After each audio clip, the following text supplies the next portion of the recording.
Welcome दोस्तों। Media की तरफ से जो जहर घोलना था मीडिया को, उसने घोल दिया है। टीवी से लोगों को जो बहकाना था बहका दिया है। अब जो भी खामियाजा भुगतना होगा वो भुगतना होगा गल्फ़ में रहने वाले कुछ लोगों को, और जो भुगत रहे हैं इस वक्त इंडिया में।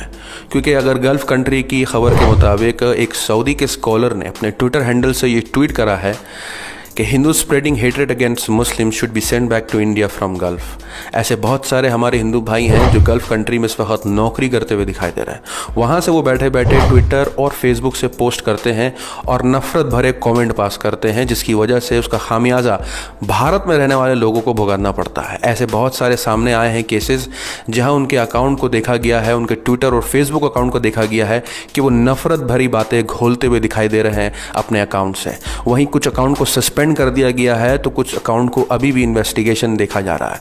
खबर की माने तो सऊदी के स्कॉलर ने, जिनका नाम आबिदी जहरानी है, उन्होंने अपने ट्विटर हैंडल से और भी बातें रखने की कोशिश करी। उन्होंने कहा, gulf states has millions of Indians, some of whom are infected with COVID-19, are treated free of charge regardless of their faith, while faces Indian Prime Minister Narendra Modi and his Hindu terrorist gangs, while following the Hindutva agenda, are committing crimes against its own Muslim citizens.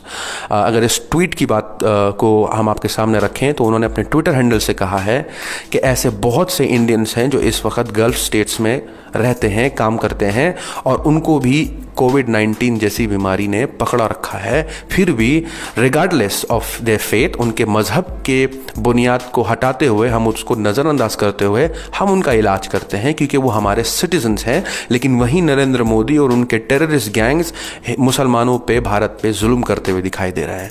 एक और hashtag trend रहा जिसमें उस Twitter handle पे, जैसा कि India का Twitter handle हमको सबको पता है, ट्विटर पे ये ट्रेंड किया जाता है कि कभी कोई गलत बोले तो उसको बाइकआउट करने की बात होती है, तो किसी के सपोर्ट में हैशटैग ट्रेंड किया जाता है। वैसे ही गल्फ़ में एक हैशटैग ट्रेंड रहा, जिस ट्रेंडिंग हैशटैग में ये बोला गया कि send back Hindus back to Modi.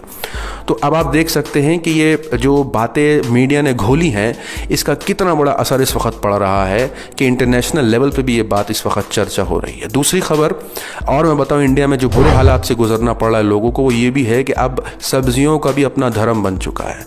लोग रास्तों पे एक झंडे को एक सब्जी के ठेले और डालों पे लगाते हुए दिखाई दे रहे हैं, जो कि एक अपने आप में बेवकूफ़ी भी है।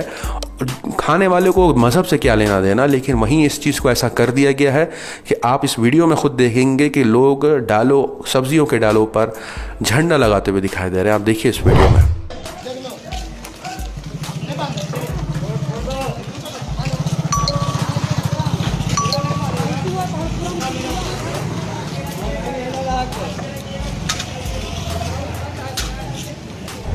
इस नफ़रत भरे दौर से इस वक्त हिंदू मुसलमान दोनों भारत में जूझ रहे हैं। वहीं एक अच्छी खबर भी आती है कि गुरुद्वारा और मस्जिद इस काम में लगे हैं कि गरीबों को खाना खिलाएं। जो सबसे बड़ी ज़रूरत इस वक्त देश को है वो है गरीब, जिसको खाना खिलाने की जिम्मेदारी है। लेकिन वहीं कुछ लोग इसको उल्टा करते हुए दिखाई दे रहे हैं, लोग को मारते पीटते, नफ़रत फैलाते हुए दिखाई दे रहे हैं, कोई रास्तों पर तो कोई सोशल मीडिया पर। उम्मीद करते हैं कि हालात जल्द से जल्द सुधरें, क्योंकि अगर इस तरीके के हालात बने रहे और ये मीडिया जहर घोलता रहा लोगों के दिलों में, तो वो दिन दूर नहीं है कि सब्जियों में सिर्फ नहीं बल्कि और कपड़ों में भी और न जाने कितनी चीज़ों में भी इंसान अपने मज़हब